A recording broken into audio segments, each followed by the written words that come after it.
Parmi toutes les affaires que je vous ai déjà présentées, celle d'aujourd'hui est peut-être la plus folle. Pas forcément la plus glauque, puisque dernièrement avec Albert Fish et Jeffrey Dahmer on a été particulièrement servi, mais c'est celle qui a connu le plus de rebondissements, et qui a surtout connu son dénouement que très récemment.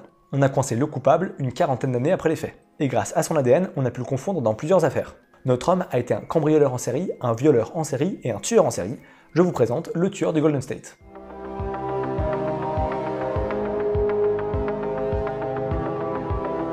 Notre tueur a eu plusieurs noms puisqu'on n'a pas tout de suite fait le rapprochement entre tous ces crimes. Tout s'est passé dans les années 70 et 80, mais c'est seulement en 2018 qu'il a été arrêté. Notre criminel a d'abord été cambrioleur dans la ville de Visalia, en Californie. Durant 1 an et demi, entre 74 et 75, ce sont plus de 100 cambriolages qui sont commis. Le criminel a ensuite été surnommé le violeur de la zone Est.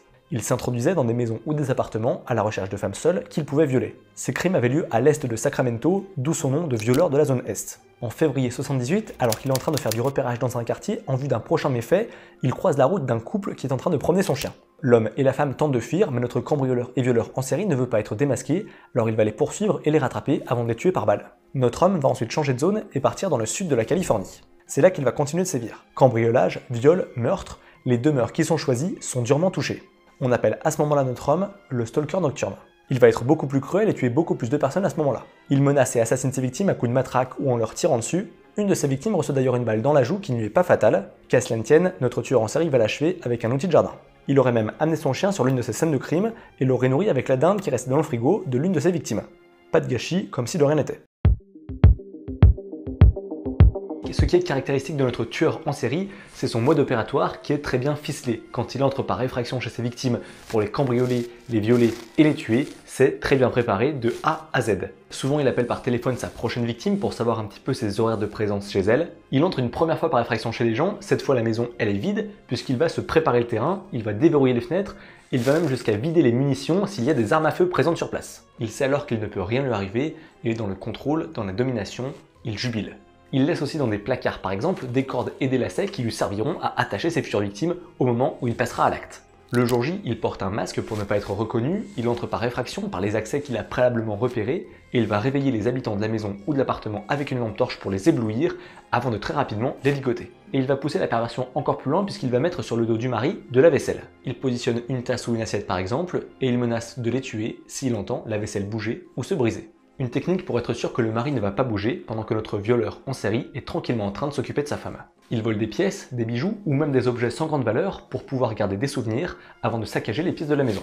Sur le même principe, quand il cambriolait des maisons à Visalia, il mettait des objets sur les poignées de porte pour être averti par le bruit quand quelqu'un entrait. Notre serial cambrioleur, violeur, killer est fier de ses méfaits puisqu'en 77, un homme masqué qui pourrait être notre homme a échappé à la police. Il se permet alors d'appeler les enquêteurs pour les narguer et il rappelle même d'anciennes victimes pour les menacer ou même pour leur souhaiter un joyeux Noël. Le tueur du Golden State ne veut pas être oublié. Notre tueur, il disparaît en 1986 après un dernier viol. Dans la fin des années 90 et au début des années 2000, on a le développement des analyses ADN, alors on décide de réouvrir des cold cases qui étaient dans l'impasse et on cible en priorité les meurtres avec agression sexuelle. Donc on est pile dans les crimes commis par notre serial killer. Son sperme a d'ailleurs été conservé, mais personne ne match dans les données de la police. Mais une chose est sûre, c'est que les analyses ADN, elles vont donner une conclusion importante, c'est que le violeur de la zone Est d'un côté et le stalker nocturne de l'autre sont en fait une seule et même personne, un seul et même criminel. La nouvelle fait la une des journaux, et on viendra ajouter plus tard à la liste des méfaits du tueur du Golden State, les cambriolages et les saccages des maisons à Visalia. À cette époque, on peut penser que le coupable est mort, sauf qu'il va appeler une de ses anciennes victimes. Le FBI promet alors 50 000 $ pour tout renseignement afin de le capturer. Le bureau fédéral va même jusqu'à créer une page sur internet pour retrouver le tueur en série. On a des sites et des sections sur Reddit qui s'ouvrent également. L'armée des internautes est lancée. Et c'est bien grâce à internet que le serial killer va être arrêté. Les tests ADN ont fleuri un petit peu partout sur le web, donnant à chacun la possibilité de découvrir l'origine de ses ancêtres. Et bien c'est comme ça qu'on va coincer notre coupable, Joseph DeAngelo. L'un de ses cousins éloignés peut utiliser un test sur un de ces sites pour envoyer son ADN et on va faire le rapprochement justement avec l'ADN qu'on a retrouvé sur l'une des scènes de crime de notre homme. Pour être sûr de leur coup, les enquêteurs ils vont aller prélever les empreintes sur la portière de la voiture du meurtrier présumé et vont aussi prélever un mouchoir dans sa poubelle afin de faire les recoupements nécessaires. Notre serial killer est un ancien militaire qui a participé à la guerre du Vietnam, c'est aussi un ancien policier et ses lieux de résidence matchent avec les lieux des crimes. C'est une certitude, on a notre homme, Joseph DeAngelo, et le tueur du Golden State. Avant de le coincer, des criminologues avaient cerné son profil. Pour eux, c'était un homme en bonne condition physique qui connaissait les méthodes d'enquête policière. Ça colle tout à fait avec cet ancien soldat et ancien policier. Au moment de son arrestation dans une petite ville paisible de Californie, notre coupable était en train de passer la tondeuse, sans se douter le moins du monde qu'on allait enfin mettre un terme à sa tranquillité. On savait que notre criminel connaissait une certaine Bonnie, puisqu'une de ses anciennes victimes racontait que pendant qu'il la violait, il s'était mis à pleurer en disant qu'il détestait Bonnie. Avec l'arrestation de DeAngelo, on a appris que Joseph était marié avec cette fameuse Bonnie dans les années 60 et qu'elle l'avait quitté avant le mariage. Notre tueur en série est accusé officiellement de 4 meurtres, même si la police pense qu'il est coupable de 12 assassinats, d'une quarantaine de viols et d'une centaine de cambriolages.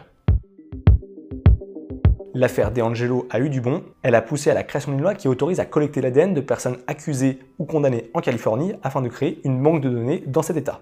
Comme quoi, grâce à notre serial killer, qui a été arrêté plus de 30 ans après son dernier crime, d'autres criminels ont pu être arrêtés, c'est élémentaire.